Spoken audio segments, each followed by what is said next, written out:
नमस्कार दोस्तों, डुग्गर विरसा चैनल पर आपका एक बार फिर से स्वागत है। डुग्गर राजवंश के बारे में आज हम चर्चा करते हुए महाराजा हरि सिंह के बारे में चर्चा करने जा रहे हैं। और आज हमारे गेस्ट हैं एक military expert, retired brigadier doctor Vijay Sagar Dhiman ji, जो आज हमें गाइड करेंगे कि महाराजा हरि सिंह के टाइम पे ब्रिटिश गेम से लेके, उनके शासन काल से लेके, उनका जो ओवरऑल व्यू है समाज को लेके वो कैसा था, ताकि हम जान पाए कि हमारे जो लास्ट महाराजा थे उन्होंने हमारे लिए क्या किया। सर, आप इस चीज को कैसे देखते हैं और इसको कैसे हमें गाइड करेंगे? देखिए, महाराजा हरि सिंह एक बहुत ही प्रैग्मेटिक और बहुत ही एक डिसाइसिव रूलर थे। ओके। उनकी जो शिक्षा दीक्षा हुई उसकी वजह से उनके कुछ बड़े आइडियाज थे जो बहुत ही उस जमाने की टाइम के साथ मेल नहीं खाते। ओके। यानी कि उस जमाने से बहुत आगे थे। ठीक। अब इनका जन्म हुआ था 1895 में। महाराजा प्रताप सिंह जो थे उनका कोई बच्चा नहीं था। ओके। तो ये महाराजा अमर सिंह, उनके जो छोटे भाई अमर सिंह थे, राजा अमर सिंह, ये उनके बेटे थे। ओके। तो ब्रिटिश ने एक रखी हुई थी policy of doctrine of lapse जी। कि जो जितने भी उन्होंने मुआहदे किए थे 565 स्टेट्स के साथ जी। कि ब्रिटिश इंडिया हमारा है, जी। आप अपने राजा बने रहिए, पर आप इन शर्तों पे हमारे साथ रहिए, हम आपको कॉन्कर नहीं करेंगे। ठीक। तो उसमें एक शर्त यह थी कि अगर आपका कोई उत्तराधिकारी नहीं होता है तो हम इसको ब्रिटिश में मिला लेंगे। ठीक। तो महाराजा प्रताप सिंह ने एक मास्टर स्ट्रोक खेली, राजा अमर सिंह के बेटे को बोला ये मेरा एयर है। ओके। अब जब वो एयर बना दिया तो ब्रिटिश को लगा भाई ये एक मौका तो हाथ से निकल गया J&K को हथियाने का। बिल्कुल। तो उन्होंने बोला उनको, महाराजा प्रताप सिंह को बोला कि आप ऐसा करिए, महाराजा हरि सिंह की जो दीक्षा है, शिक्षा है, वो उसको हम करेंगे। ठीक। तो उनको उन्होंने भेजा मेयो कॉलेज में पढ़ने के लिए। ओके। मेयो कॉलेज अजमेर में है और ये बहुत ही टॉप इंस्टीट्यूशन है, आज भी टॉप है। तो वहां पे उनकी पढ़ाई कराई अंग्रेजी स्टाइल में। ओके। यानी कि इनकी सारे जो नैनीज थी वो सब अंग्रेज थे। ठीक। फिर उसके बाद उनको इम्पोर्टेंस भी दी। जैसे ये कोई मेरे ख्याल में शायद 1907 की बात है। ओके। 8-9 भी हो सकता है। जो महाराजा अगर ब्रिटेन के किंग आए तो इनको पेज ऑफ ऑनर बनाया गया। ये बहुत बड़ी ऑनर थी बच्चे के लिए। तो उसके बाद इनको जब इन्होंने अपना स्कूल खत्म किया, फिर इनको इंपीरियल सर्विस कोर में देहरादून ट्रेनिंग के लिए भेजा। फिर इनको ले जाते थे, वो कभी इंग्लैंड ले जाते थे, उनकी पूरी स्टडीज। मतलब ये था कि किसी भी तरीके से इनको इतना इन्फ्लुएंस करें कि वो हमारे फेवर में आ जाए। ओके। क्योंकि उनको J&K में सबसे पहले गिलगित बाल्टिस्तान चाहिए था जी। किन्हीं कारणों के लिए वो किसी और एपिसोड में करेंगे, उनके सारी चीजें यहाँ पे हैं इस किताब में। तो हुआ क्या कि उसके बाद इन्होंने, खैर सेकेंड वर्ल्ड वॉर में भी वो उनकी जो वॉर कैबिनेट थी उसमें महाराजा को, हरि सिंह को एज ए लेफ्टिनेंट जनरल बना के वॉर कैबिनेट मेंबर रखा था, यानी रखा अपने साथ ही। तो ये सोचते रहे कि वो हमारे काम आएंगे। पर हुआ क्या कि 1930-31 में जब राउंड टेबल कॉन्फ्रेंस होती है तो वहां पे महाराजा हरि सिंह को बनाया जाता है president of the chambers of princess. Okay. फिर भी एक यूनिक ऑनर है। बिल्कुल। तो पर वहां पे कांग्रेस पार्टी ने बायकॉट किया था, अपना महात्मा गांधी वगैरह नहीं गए थे। तो वो एक कॉन्फ्रेंस थी जिसमें ब्रिटिश चाहते थे कि ये भारत के लोग बोलें कि देखिए हम इंडिपेंडेंस के लिए तैयार नहीं है, क्योंकि इंडिपेंडेंस मूवमेंट तो चल रही थी जी। हम इंडिपेंडेंस के लिए तैयार नहीं है, ब्रिटिश को यहाँ थोड़ा और रुकना पड़ेगा। ठीक है। इस बात पे कांग्रेस जो इंडिपेंडेंस मूवमेंट 1857 के बाद शुरू ही हो गई थी तो उसको चला रही थी, उन्होंने बायकॉट किया। अब ब्रिटिश को यकीन था कि भाई ये चैम्बर ऑफ प्रिंसेस का जो चेयरमैन है महाराजा हरि सिंह, ये हमारे फेवर में बोलेगा। पर वहां इन्होंने बोला नहीं, हम भारत राष्ट्र हैं। ये महाराजा हरि सिंह की पहली क्वालिटी थी कि बहुत बड़े वो थे, क्या बोलते हैं, नेशनलिस्ट थे जी। ठीक है। तो इस किस्म की जो चीजें होती हैं तो ब्रिटिश इनके अगेंस्ट हो जाते हैं। ठीक है। अब उसमें 1931 के राइट्स होते हैं, फिर शेख अब्दुल्ला को पॉप अप किया जाता है, क्विट कश्मीर मूवमेंट होती है, बड़ा गदर इनका, यानी कि बहुत तंग किया जाता है। अब एक्सेशन की जब बात आती है तो इनके ऊपर इल्जाम लगते हैं कि देखिए आप तो शायद इंडिपेंडेंट रहना चाहते थे जी। अब देखिए, अगर वो मेयो कॉलेज एजुकेटेड थे, इंपीरियल सर्विस कोर में थे, लेफ्टिनेंट जनरल का रैंक था, ब्रिटिश वॉर कैबिनेट में थे, उनको इंडिया इंडिपेंडेंस एक्ट समझ में नहीं आता था। इंडिया इंडिपेंडेंस एक्ट जो फाइनल पास होके आया था, पहले वाला प्रिलिमिनरी नहीं, जो फाइनल आया था, उसमें इंडिपेंडेंस की कोई ऑप्शन नहीं थी। ओके। अब जम्मू कश्मीर फिर कहते हैं उन्होंने डिले क्यों किया। उन्होंने कई बार गवर्नमेंट ऑफ इंडिया को, नेहरू को बोला कि देखिए आप हमसे बात करिए, मेरे स्टेट के साथ में 5 बॉर्डर्स हैं कंट्रीज के, इसकी जियो स्ट्रेटेजिक इंपॉर्टेंस बहुत ज्यादा है, जो नेहरू साहब ने 59 तक नहीं समझी थी, जब तक वो G214 बनी थी, तिब्बतन हाईवे, ओके। तब तक नहीं समझी थी। मेरे से बात करिए, मैं आपको बताऊंगा कैसे करना है, क्या मेरा क्या रोल होगा। राज प्रमुख तो मैंने बनना ही है, जैसे बाकियों को बनाया तो इनको भी बनाना था जी। तो वो नेहरू जी उनके अगेंस्ट वो रखे थे बिकॉज ऑफ कोहाला इंसिडेंट, और शेख अब्दुल्ला के फेवर में जा रहे थे क्योंकि उनको पता था कि वो अंडर इन्फ्लुएंस थे लॉर्ड माउंटबेटन वगैरह के। ये सब लोग, लॉर्ड माउंटबेटन थे गवर्नर जनरल, उनके चीफ ऑफ स्टाफ थे लॉर्ड इसमें, लेफ्टिनेंट जनरल लॉर्ड इसमें। उसके बाद ऑकलनिक थे ओवरऑल कमांडर, इंडियन आर्मी के कमांडर थे लॉकहार्ट, पाकिस्तानी आर्मी के कमांडर थे मैसरवी, जम्मू कश्मीर की फौजों के कमांडर थे स्कॉट, पुलिस के कमांडर थे पॉवल, और आरसी काक जो यहाँ के प्राइम मिनिस्टर थे उनकी वाइफ भी ब्रिटिश थी। तो ये सब इन्होंने मिलकर खिचड़ी बनाई कि जम्मू कश्मीर को किसी तरीके से हमने पाकिस्तान में डालना। और महाराजा हरि सिंह को मालूम था अगर ऐसा हुआ तो जो पंजाबी मुसलमान हैं वो कश्मीरी मुसलमानों को खा जाएंगे। और इसलिए 1927 में जो हम 37, 35A और उसकी बात करते हैं आर्टिकल 370 की या 35A जी महाराजा हरि सिंह ने लगाया था, वो कश्मीरी मुसलमानों को प्रोटेक्ट करने के लिए लगाया था, ना कि किसी और कारण से। जब उसकी वैलिडिटी जब इंडिया के साथ विलय हो गया तो कोई वैलिडिटी नहीं थी, पर महाराजा हरि सिंह की सोच देखिए, ठीक है ना। तो वो इसलिए किया था, और इसलिए फिर उन्होंने जब लॉर्ड माउंटबेटन को पता लग गया भाई इसने तो मानना नहीं है, जब वो जून में जाते हैं श्रीनगर उनको मनाने के लिए, दोस्ती तो थी पहले से, मानना नहीं है, तो उस वक्त उन्होंने डिसाइड कर लिया कि हम अटैक करेंगे। तो उन्होंने इन्वेड किया, जो भी हुआ वो कहानी आपको किसी और एपिसोड में सुनाएंगे। परंतु इनके ऊपर इल्जाम लगता रहा कि भाई तुम इंडिपेंडेंट रहना चाहते थे, तो वो मैं काउंटर करने की कोशिश कर रहा हूँ कि आप इसको सर्कमस्टेंशियल एविडेंस देखिए कि अगर आदमी को पता कि इंडिपेंडेंस का एक्ट नहीं है और वो बोल रहा है कि भाई मैं बात करने आ रहा हूँ आपसे, और क्या बात करनी है वो मैंने आपको बता चुका हूँ कि उनको बताना है कि what is the importance of this region, इसको कैसे गवर्न किया जाएगा within the state of India.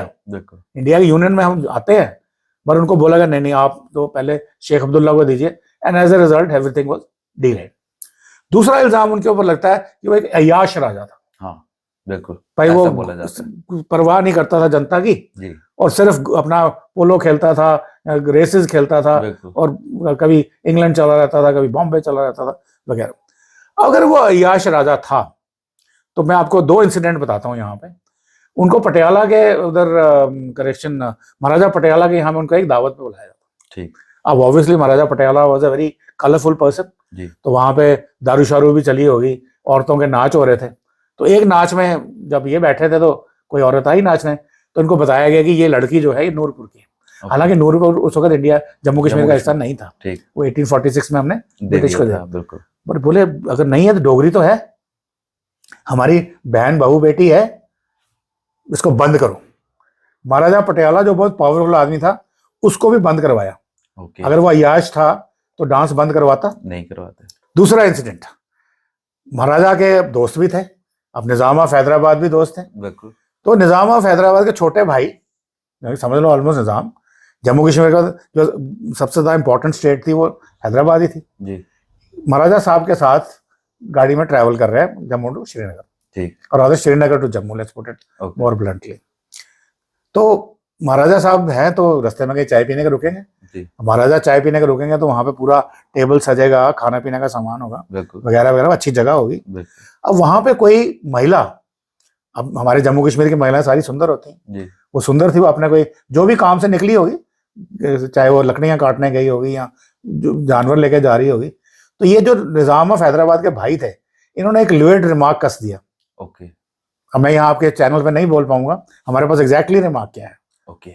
और महाराजा हरि सिंह ने क्या किया, गुस्सा आ गया, एकदम से बोला एवरीथिंग पैकअप, और पैकअप के बाद गाड़ियों में बैठो, और उसको निजाम के भाई को बोला तू बेटा गाड़ी के आगे भागेगा, हम तेरे पीछे पीछे आएंगे। ओके। एक अननोन महिला को उसकी इतनी रिस्पेक्ट दे रहे हैं, वो तो वो डांसर थी, उसको बंद, महाराजा पटियाला को बोला बंद करो, तो ये आदमी अय्याश हो सकता है? बिल्कुल नहीं। फिर बोलते हैं जी वो एक बहुत ही क्रूर था, लोगों की परवाह नहीं करता था। ये भी पर्सपेक्टिव काफी है। अभी आपको एग्जांपल दूं, ये बात जो है मैंने खुद सुनी है कैप्टन देवान सिंह के मुंह से, जो आज दुनिया में नहीं है, वो उनके एडीसी हुआ करते जी। तो उन्होंने बोला कि हम ट्रैवल कर रहे थे, अपनी महाराजा साहब की गाड़ी थी, by road from Jammu to Kashmir. Okay. तो रामबन के आसपास देखा आपने, बहुत सारे गुजर बकरवाल अपने भेड़ें चलाते हैं, ऊपर से नीचे ले जाते हैं, माइग्रेशन करते हैं जी। तो एट सम पॉइंट जब महाराजा की गाड़ी जा रही है तो वहां पे बहुत सारी भेड़ें आगे आ जाती हैं। ठीक। तो वो 1 मिनट 2 मिनट महाराजा के जो बाकी सिपाही बोलते हैं भाई हटो हटो। तो ये कैप्टन दीवान सिंह ने खुद बोला है, यूनिफॉर्म में थे, कहते मैं खुद बाहर निकला और मैंने पिस्टल निकाली और उसको गडरिया बोला बड़ी जल्दी करो, तो गोली मार दूंगा। तो गडरिया क्या जवाब देता है उनकी तरफ, उनको पता है यूनिफॉर्म है, उसको नहीं पता कि महाराजा है, ओके। भाई कोई बड़ा अफसर है। वो डोगरी में बोलता है किन्या गोली मारी देगा, महाराजा हरि सिंह का राज है।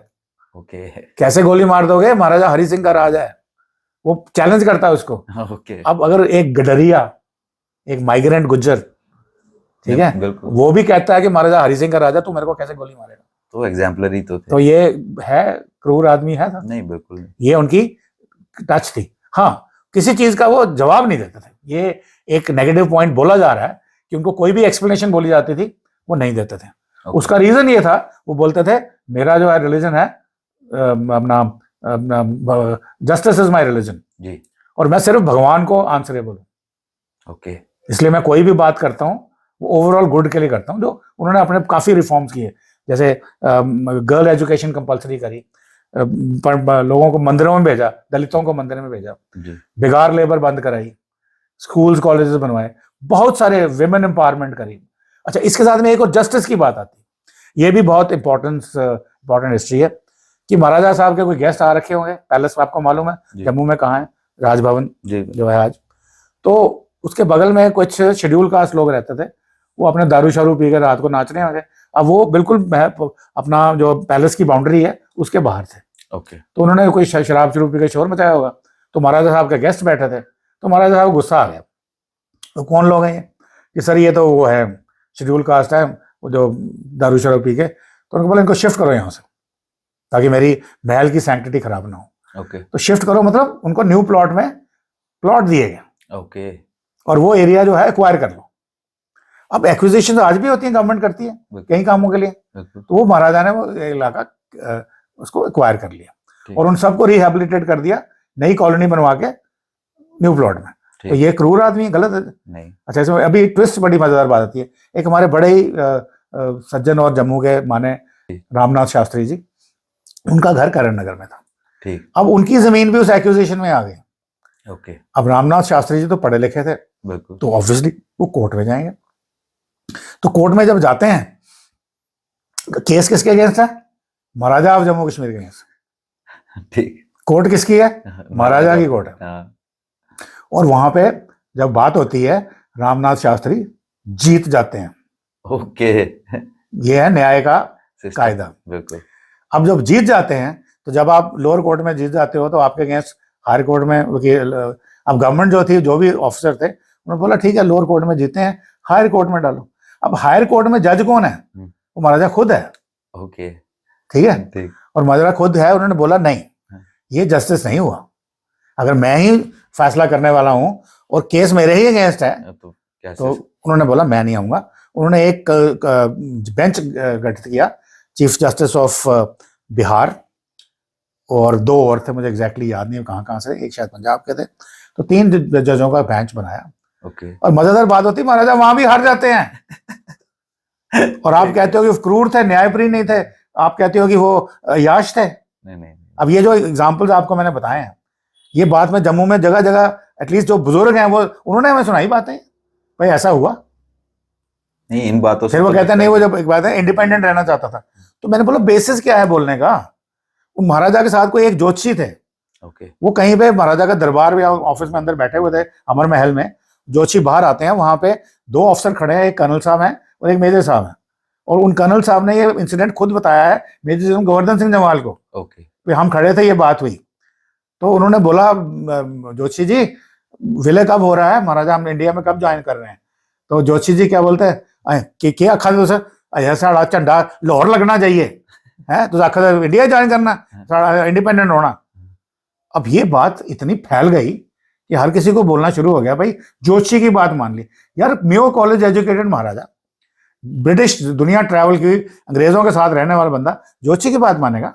जियोपॉलिटिक्स का ज्ञान था उनको। और अगर हो सकता है थोड़ी बहुत कोई मजबूरी थी जो मैं अभी नहीं आपको बता पाऊंगा, तो उसको ज्योतिषी को साथ में रखा किसी वजह से, बट जस्ट बिकॉज उसने बोला कि झंडा लाहौर में लगेगा तो आपने उसको क्लॉकियल बना के बोल दिया महाराजा वांटेड टू बी इंडिपेंडेंट, और पूरी दुनिया के इतिहासकार, पूरी दुनिया के ऑथर्स उसको कोट कर रहे हैं। ओके। तो ये डिस्क्रेडिटेड है। अब बात फिर ये मैंने पहले भी आपको बताया, दोबारा बता रहा हूं कि पूछा जाता है भाई उसने फिर अपना इसका जवाब क्यों नहीं दिया, उस वक्त क्यों नहीं बोला। वो उन्होंने अपने एग्जाइल के बाद भी नहीं बोला। एग्जाइल जब हुआ एक चिट्ठी लिखी प्रेसिडेंट ऑफ इंडिया को पूरी डिटेल में, उसके अलावा उनका कोई कम्युनिकेशन नहीं है। ओके। क्योंकि उनका मानना था कि I am only answerable to God and nobody else. और उन्होंने बोला था प्रेसिडेंट को, रादर सरदार पटेल को, कि मैंने आपको अपनी सबसे बड़ी स्टेट आपको दी और आपने मुझे देश निकाला दिया, और निज़ाम को तो आपने ऑपरेशन पोलो करके हासिल किया था, मिलिट्री ऑपरेशन करके, और उसको आपने राज प्रमुख बना दिया। तो कहते हैं कि अपने पटेल साहब ने बोला देखिए नेशनल राजहित में कभी कभी चीज़ें ज़रूरी होती हैं, क्योंकि ये लोग केस को ले गए थे यूएन में, वहाँ शेख अब्दुल्ला की जरूरत थी, तो इसलिए उसकी अपनी कुर्बानी किसको देनी पड़ी, वो महाराजा हरि सिंह को, और उसको डिस्क्रेडिट किया। अभी हमने उनकी छुट्टी ले ली है, जम्मू में छुट्टी भी हो रही है, उनके नाम के पार्क्स हैं, प्रतिमाएं हैं, लोग उनको जानते हैं। तो इस तरीके से उनको भी इतिहासकारों ने काफी डिस्क्रेडिट किया हुआ। बिल्कुल sir, thank you so much in facts को लाइट में लाने के लिए। जो आपने पर्टिकुलरली एग्जांपल्स दी, उन एग्जांपल से हमें समझ आता है कि उस टाइम का सिनेरियो कैसे था, महाराजा साहब की आइडियोलॉजी कैसी थी और वो कैसे अपना जीवन यापन कर रहे थे, जिससे हमें पता चलता है कि महाराजा कितने महान थे और उन्होंने हमारी अपने समाज के लिए, अपने जो सब्जेक्ट्स थे उनके लिए कितना सोचा। सबसे पहले वो अपनी स्टेट के बारे में सोचते थे, लोगों के बारे में, और लास्ट में वो अपने लिए पर्सनली सोचते थे। तो सबसे पहले मैं थैंक यू करना चाहूंगा ब्रिगेडियर साहब का, जिन्होंने हमें टाइम दिया और इन इंपॉर्टेंट फैक्ट्स पे लाइट डाली। थैंक यू, धन्यवाद बहुत बहुत। Please like and subscribe.